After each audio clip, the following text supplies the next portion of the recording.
Hello guys, welcome to another video of my series My Story, in which I'm talking about my life and my experiences in general.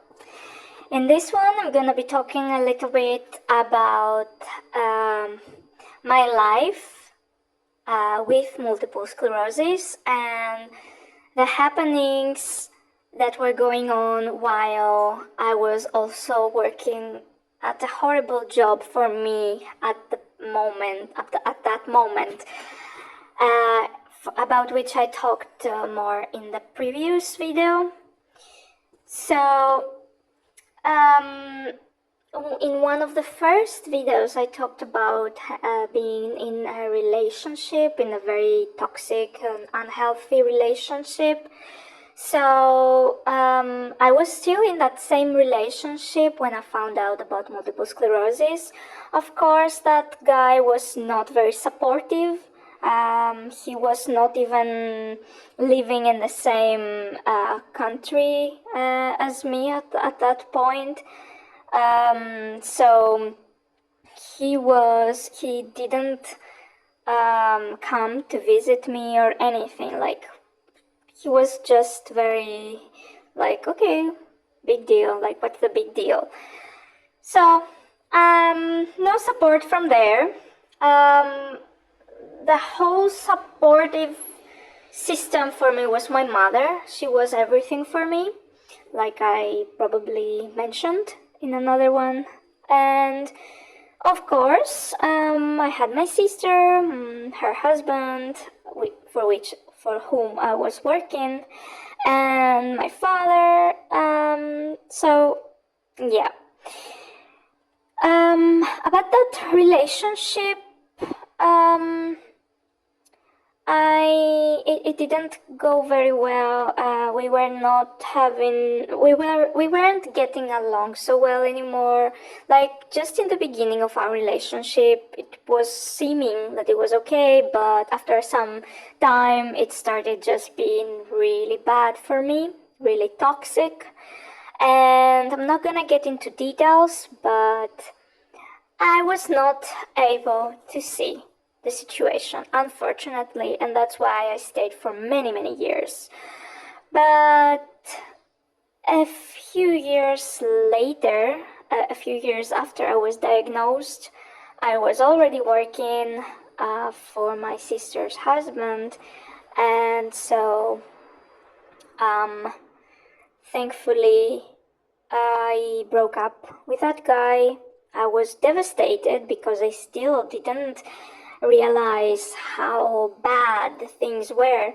But yeah, so just remember just crying and crying and crying, but I shouldn't. I know that now, but okay, of course. Every breakup, especially in a young age, is hard. So I'm glad that I went through that and I am wiser now.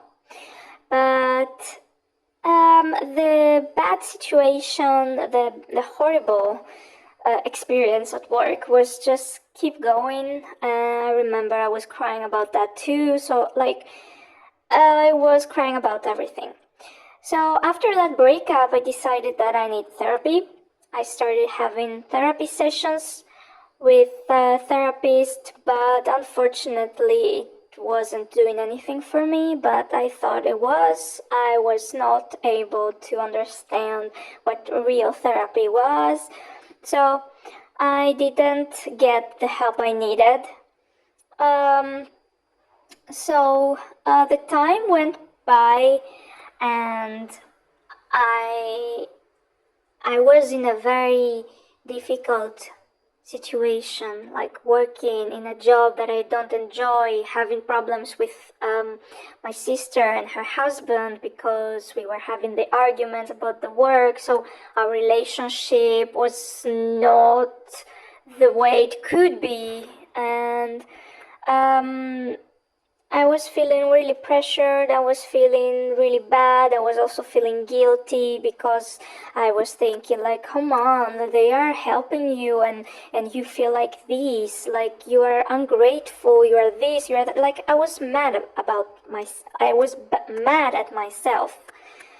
So, yeah, I was having the therapy sessions which were not helping. I broke up from that toxic relationship and I was having the side effects from the medication of multiple sclerosis. So my life was not the best. Like I was living more than after finding out that I have multiple sclerosis, that for 2 years I was on pause, but still I wasn't living my best life. I was working, I had friends, I had a social life, but still I was really depressed inside. I was feeling really like, you know, not so much that I wasn't worth anything, because I had my mother who was really supportive and we were talking for hours and she was like very, um, pointing out everything that I had done in my life and all these things. So I was feeling better because of her, but yeah, it wasn't like enough, because I had on the other hand the mental abuse from my sister's husband, which was bringing me down and it was making everything harder for me. It was around that period where I was feeling again that I wanted to leave my country. I wanted to go abroad. I wanted to do something different, maybe study more, or I don't know, find a job. Like I was really wanting out of my place, of my home, but I could not figure out the reason. Of course, now, after having real therapy, I know exactly everything that was going on, but I'm not gonna talk about that now. I'm gonna leave it for another video. But at that point, I just wanted to leave. I always wanted to leave. But I'm gonna continue in the next one. I'm gonna close this video now. See you in the next one. Bye.